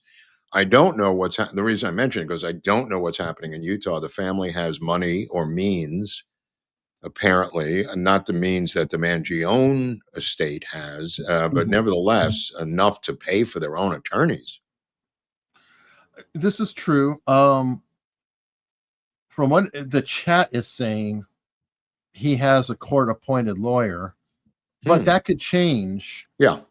Well, you need to get him with a lawyer immediately. Yeah. And so they, whoever's in town. Yeah, you got to shop around. A Mark Aragos or somebody will probably come into the case from the outside. It's a big enough case that I'm sure a lot of lawyers will consider. Same thing happened with Mangione. I mean, that woman is the top criminal attorney in New York. There you go. Yeah, I mean, I don't know who they're going to get, but we're going to use their resources to get somebody good. All right. Let me see. Somebody is trying to get him a court. All right. Well, they're arguing about it in the chat. I'm pretty sure. Like I said, Bongino said that he has a lawyer, but I don't know if it's going to be his permanent lawyer. I can see a placeholder lawyer just saying, "Shut up! Don't say anything. I'm just listening to whatever they say." Well, in the meantime, Governor Hochul of New York has taken the time to endorse the Che Guevara mayor. So showing you that the mainstream Democratic apparatus in New York State is now wrapping their arms around this Marxist Islamicist as their candidate of choice. Folding. I think the term is folding. Wow. They are all endorsing now, falling in line with the AOC Mandami wing of the Democratic Socialist Party. It's your old hometown, buddy. Yeah. I don't know what else to tell you on that one. Wow. Oh, you know what? I did want to pull a clip. You asked me to have this for today. Oh, from last night. Yeah, it was right. Sorry, I sent it. I know it's your victory lap. So here we go. But Kelly and I think alike. We did see a great response initially. Oh, they had it, and the gunman was on the roof. Remember that? The gunman was on the roof. Now, I see overtones of all of this in the Charlie Kirk assassination. I'm sorry. Now, like Butler, the initial reaction, right? The Secret Service guys, jumping into the line of fire, just like the security guys there, jumping into the line of fire. They don't know where the bullets are coming from, right? And they get him out of there fast. I mean, real fast. Now, it's probably already too late, but they tried. They tried. The situation in Utah, I'm sorry, I don't think that ever should have been allowed to be a place for Charlie Kirk to give a speech. Let's go to that scene photograph if we have it, because there are, well, take a look over here if you don't mind. There are too many potential sniper perches. This is about where Charlie was, right here. I mean, look at all of these areas, and they didn't have a drone. And by the way, some of this in the black, right? These are classrooms all throughout here, and they were empty. A sniper could have gone in there. I don't know. Shocking. It's shocking. That's not right. Yeah, he's right. Could have done this. I looked it up. The university has a football field. They don't have a real football team, so you could have had it there, a flat area. There are too many potential sniper perches. Yeah. And after what happened to President Trump, Charlie Kirk is one of the top five most important people in this country. Yeah. So there's something larger going on, in my opinion. Who remembers the 1980s? Who's old enough to remember the 1980s? He's absolutely correct. I mean, I don't understand. Nobody's explained, especially after Butler, Eric, what we went through, that this multiple perches, multiple low rooftops, multiple no drones flying overhead. I mean, Kelly immediately saw the same thing that I saw, unless he watches the show, which wouldn't be surprising either from a lot of these commentators. But he's correct. They had a football field there. I have yet to hear an explanation by the security firm. Somebody said it was Whack and Hut, which may be true, may not be true. Do you know if it was Whack and Hut? I don't know. Okay, so you either do I, but some firm was working for him. Now, he was worth through somebody saying it's too expensive. Talking about USA is worth $95 million. Yeah, the amount of money at the disposal of this group was enormous. I mean, you can also get donors to supply it. And it's a ridiculous statement. Some of the people in the comment section after last week's episode, I mean, this needed drone technology in the worst way. And if you had it on a football field, you could have used it there. You could have used it here, whatever. The point of the matter is I've yet to hear from the head of the security company saying, this is why we fucked up. This is why we let him down. This is not why we let him down. We did the best we could. Anything. I don't know what their story is, Eric. I mean, I wish somebody from this security company would make a statement. Well, we're talking about getting smacked in the chat or whatever. A little callback to two-way. I want to revisit because a lot of people gave me a lot of shit by saying I didn't know if there would be a drone policy with the university, and I literally said I don't know. There could be one. Whatever. Turns out that yes, there is a drone policy with a Utah Valley University. You have to request authorization to use the drone. It doesn't look like it's that complicated to do, but yes, there is an authorization process. Here is the form asking for the authorization. Okay, but you'd agree that as a droner, you'd agree that this would be, in general, I'm not talking about this specific event. Use. What's that? It's a great use for a drone. Oh, no, that's what I was getting at. Yeah, I mean, I'm not a droner, but you are. It's a perfectly great device for this type of situation, crowd, assassination, prevention, security, and to save money, to put a guy in a van with a monitor, with a walkie. I mean, a retard could figure this thing out. It makes you suspect that something is absolutely conspiratorially wrong. In other words, that level of ineptness makes my white flags go up saying, how the fuck could this happen? I mean, when there's that simple a solution, Eric, is what I mean. Yeah, I mean, it definitely would have been helpful. Especially, as Greg pointed out, after Butler and rooftops and not having a sniper unit because you're not the Secret Service. How about a drone? How about your own guys? I mean, you could have your own sniper team privately. True. Somebody's got to answer that question. It's been a week already, and nobody has addressed this subject. Or this, a man on the roof with binoculars. Thank you. How much does that cost? God forbid somebody on the roof with. It just seems. I hate to go down this road, but to have that level of ineptness seems highly impossible. I'm sorry. I just find it to be improbable. And yes, 2065. No, we're not blaming the victim. What? Good God. What are you talking about, bro? Go back to Boston, yes. The situation needs to be rectified and explained by the security company. Let me ask you this, Eric. Would you hire them now? You just say, I want to hire you for a political event. What was the last thing you did? Well, we had Charlie Kirk, but don't hold that against us. We've learned a lot since then. Really? How about making a statement explaining how you've learned a lot? Yeah. Or something. I don't know. Maybe I haven't learned a lot. A lot of times in that situation, you change the name and the organization. You move on. We've seen that. I think the value jet. Even with Blackwater, I think they changed the name. Well, remember AirTran? Yeah. AirTran was value jet. And I did not realize it actually kind of worked because I was like, I'm flying on AirTran and everything. And I'm like, hey, yeah, that's a pretty good airline. They're like, that's value jet. I'm like, oh, damn. Oh, really? What? Well, somebody said it was Wackenhut. I have not seen a confirmation of that. I wouldn't be surprised if there was a corporate security company. But the point of the matter is that makes it easier to get a statement if there is a corporate thing as opposed to a private group of guys who were doing this. I presume somebody at his level had corporate security. Oh, there's definitely corporate security. Yeah. I don't Well, the number one in the country is Wackenhut. Okay. Until I hear otherwise, I'm presuming it was Wackenhut. Yeah, well, it could be, but it could also be a smaller private, special forces group or so. There's a lot of other ones out there. And when you get into the elite, like your guy who was guarding RFK, he's not the largest, but oh, you're talking about Gavin DeBecker. Yeah, DeBecker would probably do a damn good job. Okay, but how many times did DeBecker make statements about the RFK penetrations? Yeah. Repeatedly. And yet there's no statement from Charlie Kirk security.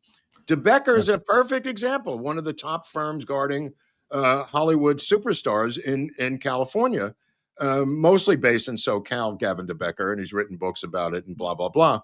Yeah. He immediately made statements when they apprehended people violating the security of RFK Jr.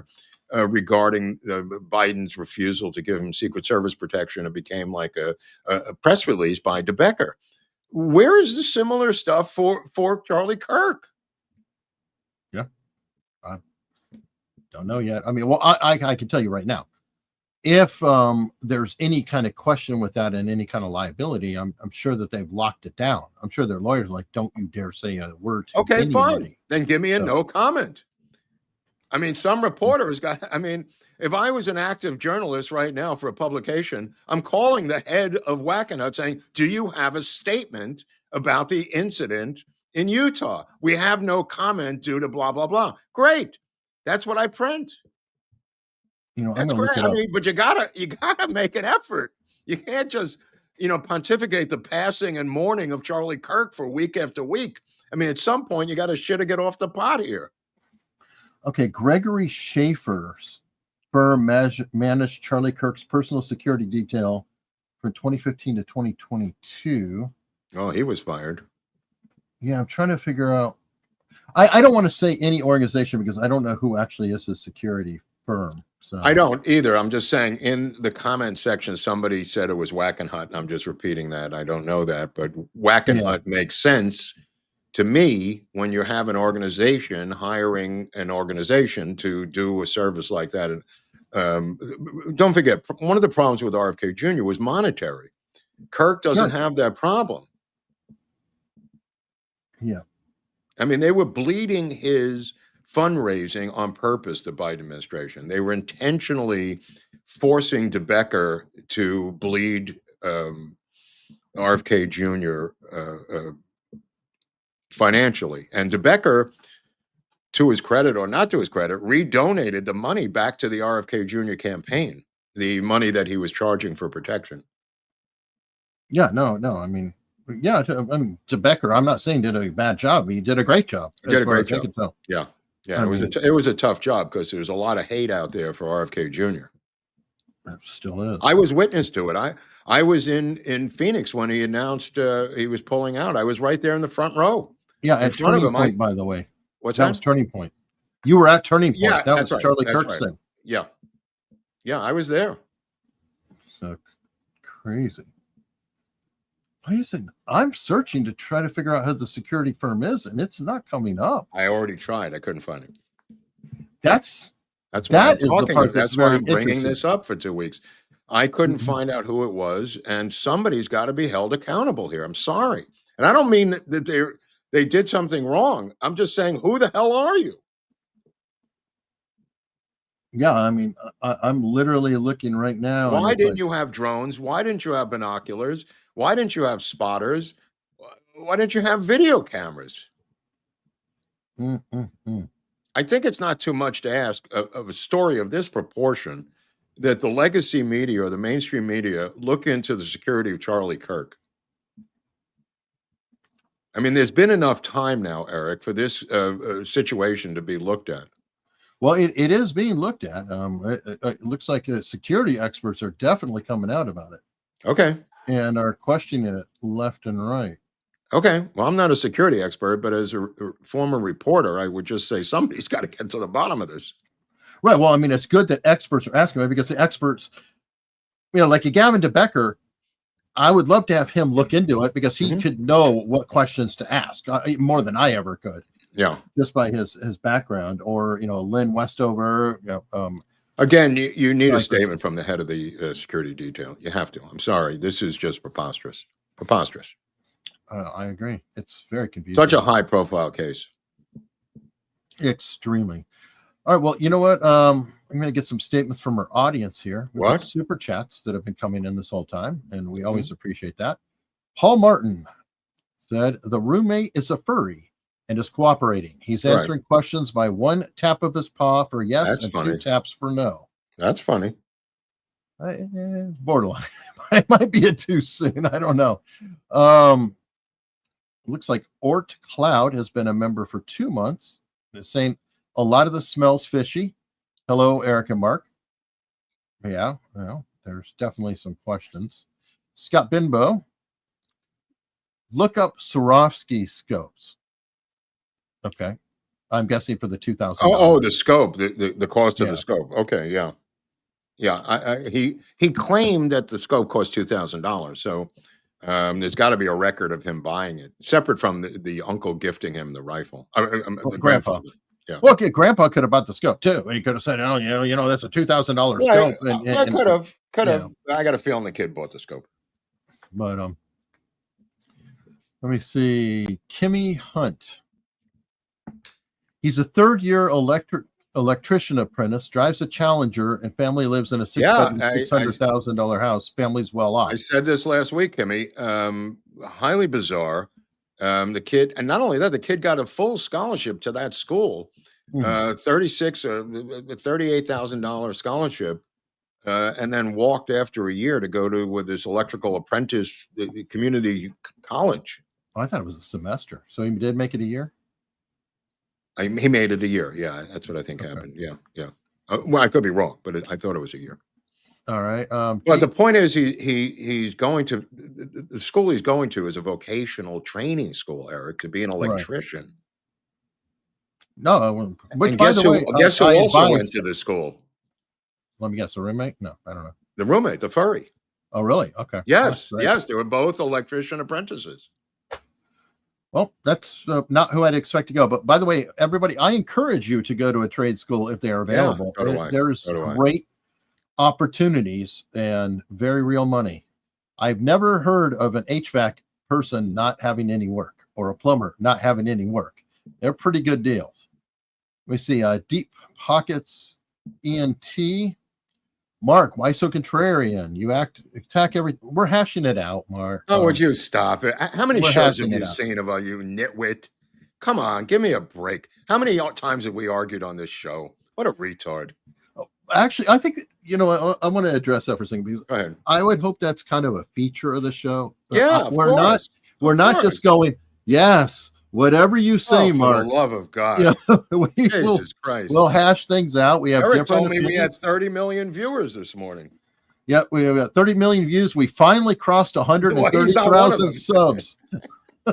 So, why are you. you arguing? I don't understand the show anymore. I just got here. These two guys are arguing. We don't always, but sometimes we do. There's a guy, I want to give a shout out to a cat named Kevin Sabet, who's written a book called Smokescreen, What the Marijuana Industry Doesn't Want You to Know. And he was on yesterday on Schmidt or the other show on Newsmax. And he's a liberal, but he's written a book explaining how powerful and how incredibly damaging the legalization of marijuana has affected the culture. And he also traces all the mass shooters in the past 5 years and their addiction to marijuana. I haven't read the book yet, so I don't want to endorse it, but he was on last night on Rob Schmidt talking about this new book called Smokescreen. So I'm going to check it out. He's not the only liberal who's written about that. Berenson is a liberal. Right. Yeah. This is the second major profile book, but this guy links weed to the mass shooters. Like he said, each one of them in the past 5 years, while many are trans, all of them were chronic weed smokers. Very interesting. Yeah. And of course, this is modern weed. It's not grandpa's weed. It's not the skunk weed of the 50 70s. times stronger than Woodstock weed. Which makes me wonder if it's actually a different substance at this point. Kind of like comparing fentanyl to heroin. Absolutely. I mean, you've rearranged the molecules in a way by dabbing and waking and baking like a lot of these kids do. They smoke from the second they wake up to the second they go to sleep. And it does alter your consciousness and thought patterns and morality. Just being high 24/7, regardless, forget the substance. Just being in an altered state of consciousness 24/7, every day, waking and baking. And I know there's some guy out there who says, Mark, it helps my back. You don't know what you're talking about. I'm not talking about you, schmuckface. I'm talking about kids who are 15 to 25 who are smoking around the clock. And then it goes into your 30s and the parents have no idea what's going on, dabbing and hitting the pipe all day long. It's an entire massive legalized subculture now. And it's not even a subculture because they've legalized it everywhere. Also, you're talking about the kids. I think it's 25 to 27 years old before the brain is hardened enough to even take it. And how do I know those numbers work? Well, when does the insurance rate drop for males? 25, 27, somewhere in that time frame. Wonder why that is. I trust actuarial tables because they're following the money and the trends. So that I think could be a factor too. And I don't know if Tyler was, doing a lot of weed, but 22 years old, young, impressive. He's right in the wheelhouse. He's in the demographic wheelhouse. Also sheltered. I mean, that's where I'm like, if he's sheltered and in the closet, he could have been overwhelmed. And I don't want to excuse the guy though. So I want to, I just don't want him to be repeated. It's not a question of excusing him. We're just trying to explain it. Right. I want to prevent another Tyler from happening. Well, there's a lot of them out there, bro. I know. That's what scares me.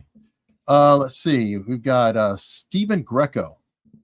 Question. Is it true or false that LBJ talked to a therapist about his depression for JFK involvement and docs are sealed? Mark, I am not famous Greco, but last week's comment made me chuckle. Thank you. Excellent work, gents. Well, somebody who gets it. I made a joke, I think, about Buddy Greco. They hired a psychiatrist from LBJ's former law firm when he was on the ranch after he quit the presidency, and he was drunk, and it wasn't a question of depression. He was a raging alcoholic, and they were afraid he was going to blab. And he was having cabinet meetings, quote unquote, with his Mexican ranch hands in the morning. That's how bad it had gotten. He was misremembering who famous people were who were visiting. He thought George McGovern was the chancellor of Germany. Anyway, so they hired a psychiatrist and had him sign all these do not disclose agreements within that. And they put the documents into the safe in Austin of the law firm. Maybe Barr McClellan would be privy to something like that, the actual statements. But the therapist came back. He was a psychiatrist. He wasn't a therapist, but the psychiatrist came back and said he was an alcoholic and whatever we already knew already. But they did, to answer your question, the docs were sealed by this law firm in Austin that represented LBJ. All right. Could you imagine being the Mexicans in his cabinet? I mean, they were probably just like, looking at each other like they were. They're like, the old man is doing this crazy shit again. I just want to go to work. He was so far. That's when he grew his hair long. Right. He was. People don't even realize this. He grew his hair long and was listening to Simon and Garfunkel's "Bridge Over Troubled Water" every day, just sitting there drunk, eating hamburgers and chain smoking. This is LBJ: The Final Days, which Rob Reiner does not cover in his stupid movie. And by the way, Robert Groden told me he was a consultant on the LBJ movie with Rob Reiner, and they screwed him out of the credit and probably the money being a consultant, which we'll discuss in Dallas when we get down there with Robert Groden, who I was talking to this week about our mutual presentation on political assassination in Hollywood cinema. So he told me he was a consultant on that one as well, and numerous others, which we'll get into. Executive Action, I think he was a film consultant on. But I didn't know he was a consultant on LBJ, and they screwed him. Well, maybe he doesn't want to be associated right now. No, I mean, but you get paid, and it's a credit, and you could do it on other films. He did it and didn't get credit and didn't get paid. Well, speaking of said conference, folks, if you want to attend the conference, highly recommended. The names keep growing. More and more people are there. Robert Groden, who we just mentioned, will be there. We will obviously be there, and many, many others. You could just use this form and use the code Untold10, save 10%. It tells them that we sent you, so please use the code. Please save the money. I'd recommend going there. They also have a pretty nice buffet going on, which is very cool. The bank, like where you get to kind of hang out with everybody. Most of the speakers are eating. We're all hanging out together. If you can't make it, they also have virtual tickets. So there are possibilities for anybody who's interested in JFK and the JFK Lancer Conference. Did they get a hotel discount too, Eric? They should. I mean, when you book, I'm sure that they will contact you with whatever hotel code there is. Right. But it might be limited. I don't know how big of a block of rooms they have. So I would recommend you get on it and just make sure, because sometimes they only reserve X number of rooms. And when we went last time, there were hundreds of people who went when we were there 2 years ago. So it is possible that it could. The Fairmont Hotel is a wonderful hotel, by the way. Yes, that is where it is being held this year. Look at this place. This is why I'm going. It's because I want to stay at the fair. Eric's going for the buffet. I'm going for the hotel. We each have our own motivations. But yeah, this will be great. And it's got a great swimming pool and a great dining room. And look at this place, Eric. Look at this goddamn place. Holy cow. This is going to be filled with the world's leading experts on the JFK assassination. And I'm going to torture them about LBJ because, like I've said many times on this channel, the people in Texas know about LBJ. The people outside from the Northeast are quite reluctant to finger their hero, their liberal Democratic hero, as being involved in the assassination. I'm not. But many of them are. They find it to be a bridge too far. Well, he was involved in the cover-up, Mark, but the idea that he would be involved in the assassination is so preposterous, Eric. It's interesting. I'm interviewing an author this week, and it'll probably come out next week, on Margaret Roberts, who was the news director for America's Most Wanted. And she wrote a book about Oklahoma City bombing called Blowback. And she was talking about in that book how the Oklahoma City bombing became a Washington story almost immediately. And I was thinking like JFK, similar thing too, right? Didn't it just get big-footed and all of a sudden it was Washington Post, New York Times? It just became a national story, yanked completely out of the locals' hands, and the locals who would say, well, of course there's LBJ. We know this guy. Well, put it this way: if they would have taken Charlie Kirk and brought him to Philadelphia, it would have been a Philadelphia story. You know, I mean, the story in Utah is the story of Dallas in many ways, and where the event happened. You know, when they yanked out JFK's body and they took him to Bethesda Naval Hospital in Washington, it became a Washington story.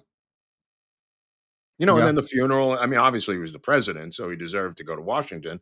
But they could have taken him to Boston. There was some debate about taking him home and not to Washington.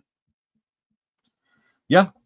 Well, like I said, I just thought it was. I'm curious to see, you know, because I got that information that Luna is attempting to get the Jackie and RFK chapters from Manchester's book, Death of a President. I'm curious to see how she's going to pull this off. I mean, the Sun has access to it, and no one's ever been able to. It's not a government operation, is what I'm saying. It's a private estate concern, Eric. Well, I mean, I'm sure it's not government. Immediately after she gets the files from the Russians. Yeah. Well, the Russian thing I could see, the intergovernment operation between two governments. I don't know what she's going to do with Manchester's Sun to try to get these chapters that RFK Sr. and Jackie Kennedy freely gave to the man they hired to do the Death of the President book, William Manchester. I don't know. We'll see. I don't think I'm rooting for her. Yeah. Well, we'll see what happens. Let me see. Byron Morris. As Mark said before, we need to see some indictments and a perp walk. Byron, I can't say it enough. I mean, when and ever are we going to start seeing indictments, grand jury indictments, and perp walks? There seems to be a lot of scuttlebutt and talk about it, but at some point, something's got to give here, bro. Something's got to give. Somebody's got to be indicted. Somebody's got to be arrested for something. And I'm talking about the past. You know, because what's his name was on, Peter Navarro was on yesterday with Schmidt, and he said, we have not gotten any sort of retaliation or equality or of justice in regards to all of us being put in jail and Trump being sued. There has been no equanimity in the reverse yet. And Navarro is very frustrated. You're saying he wants justice. Yeah, he wants justice. He he said, look what they did to us. I mean, he's got a new book out, Peter Navarro, which is, I guess, why he was on. And in the book, that's what he's talking about. And unfortunately, he's correct, Eric. Trump isn't known for that. But yeah, we'll see. Hugh Chasol. Sorry if this is insensitive, but I'm done with this wacko trans bullshit. Well, what is your part in it? I don't understand. What is he? I'm sure he's tired of hearing about them doing this, but unfortunately, it is a problem. It's got to be addressed, and he's tired of hearing like the DSM-5. I think first off, it was known as a mental condition at one point. Yeah, it has now been celebrated. It's like not only people sympathetic, it's like they're wanting to celebrate. It's like, no, let's back off here for a second. You know, even Blair White will say it's a condition. There are people. I think Caitlyn Jenner would say that, you know, it's dysmorphia, gender dysmorphia. It's a condition. It's gone further than that. It's you legally are responsible to never question a patient or at the threat of license revocation in the state of California for a psychiatrist. They went as far as to make it illegal for you to even discuss it privately with a paying customer as a patient. That's how crazy this thing is. So until we get that part, that's got to be declared. You can't even get the rest of it because right. I mean, that's got to be declared. I'm sorry, somebody's got to take this to the U.S. Supreme Court. I mean, these psychiatrists and psychologists who are facing license revocation by the state of California for discussing this with a patient—that's insane. Hell, they want to charge them for hate crimes. You know, like like a Jordan Peterson. You know, he's obviously against and. Yeah, you know, he had to go through re-education training in Canada. Remember? Well, we don't have that here, thank God, but we do have the situation with the psychiatrist that I just mentioned legally. Yeah, well, I mean, that's we don't have it here yet. I guess I should say, because I can see California doing re-education training in the legal. You know. Yeah. All right, Jesus G. Angela Davis murdered a judge. Bill Ayers planted bombs. Both were given an Ivy League professorship, absolutely. Domestic terror has worked for the left for 60 years. NGOs and media outlets must be shut down. He's right. I mean, Angela Davis and many others, Bill Ayers, Bernardine Dorn, they killed people, whether it was accidentally with their bombs or not. They were all given, a slap on the wrist. As a matter of fact, we have a Weather Underground episode on the channel. I just I tweeted it out today. If you want to check it out, it's only like a year and change old. It's very timely. Weather Underground's trending, and you may want to look into it. Hugh Chassol, how about it? Robert Redford dying last week and it being kept a secret? No, he's kidding. Sometimes huge asshole, which is how I know him, huge asshole, that's right, has a sense of humor about these things. Apparently. Yeah. Bill Go Mets. The algorithm has been promoting Nick Fuentes ever since he came out as anti-Trump. Yes, a lot. Is that true, Eric? Oh, yeah. He's been getting some support. And since he has been anti-Trump and vociferous, he's getting propped up by... Oh, I see what you're saying. Right, I got you. Well, because then they love saying, look, even this guy here is anti-Trump. That's right. how and he's a Nazi. He's a Yahtzee, and even he hates Trump, the head of the Yahtzees. Yeah. Hugh Chassol. My guess is Rosie is an addict. I don't know that. I wouldn't be surprised. She's her daughter is. Her daughter's a train wreck. Her adopted daughter, that is. Right. Well, I mean, you look at some of the adoptions, you're like, well, how can they not be? Yeah. I look at them like, okay. I watched Problem Child last night. I haven't seen that. I don't know if you ever saw that, but Michael Richards, Gilbert's in it, but Michael Richards steals the movie, playing the bow tie killer who breaks out of prison, and the problem child has been his pen pal all these years that he's in prison, and he thinks that he's an adult, and he goes to find the problem child who wants to team up with him and commit crimes. Was that John Ritter as well? John Ritter's in it as well, yeah, and Gilbert. Wow. But Michael Richards steals the movie. Really fantastic job. Well, Michael Richards to me is a tremendous physical actor. Physical comic. Yeah. Like I did not know that he never entered the door the same way on Seinfeld. No, it's always different. He's always coming up with different ones, even on different takes. Which is crazy. And then when you did the interview with Larry Charles, right? Yeah. Didn't he say that Michael Richards is actually incredibly shy? And I know him. It's hard to. I've talked to him. It's hard to get him to talk about anything. He's very introverted. But one guy who was not introverted, or may be introverted, is Gilbert Gottfried, who I'm doing a show about tomorrow. Very, very strange story. Very strange story about Gilbert. I'll get into it tomorrow, but weird secret life of Gilbert Gottfried tomorrow. All right. Fletcher boy. Trump ran against Hillary and won. That was a crime according to the left. He's not wrong about that. That could be the original sin, so to speak. Oh yeah. Well, it was the shock of it. Yeah. Too. Yeah. They never recovered from that. Pamela Clifton. Happy Tuesday, guys. There will be one more Charlie Kirk's, male and female. The bad things always backfire, in my opinion. I don't quite know what that is. I think there'll be no more. There'll be no more Charlie Kirk's, male or female. But then how's it backfire? It just doesn't quite. I don't understand. I mean, Charlie Kirk was a unique indivial. I think very is unique, irreplaceable in that. Yeah, absolutely. Yeah. And a lot of people were talking about that on this weekend on my show, and I'm kind of going, I don't know what's going to happen at Turning Point. Let his widow settle in some time. I mean, we can't just solve the whole Charlie Kirk thing overnight. That's going to have to. Well, think of the equivalent, the Southern Christian Leadership Conference, right? Mm-hmm. That was the organization, the titular organization that Martin Luther King was the head of. What happened to that organization after he was dead? They didn't rise to the occasion and become gigantic and new leadership. It just kind of was run by Ralph Abernathy for a number of years. So, I mean, he was the organization is what I mean. Mm-hmm. Absolutely. Referring to Charlie Kirk, that is.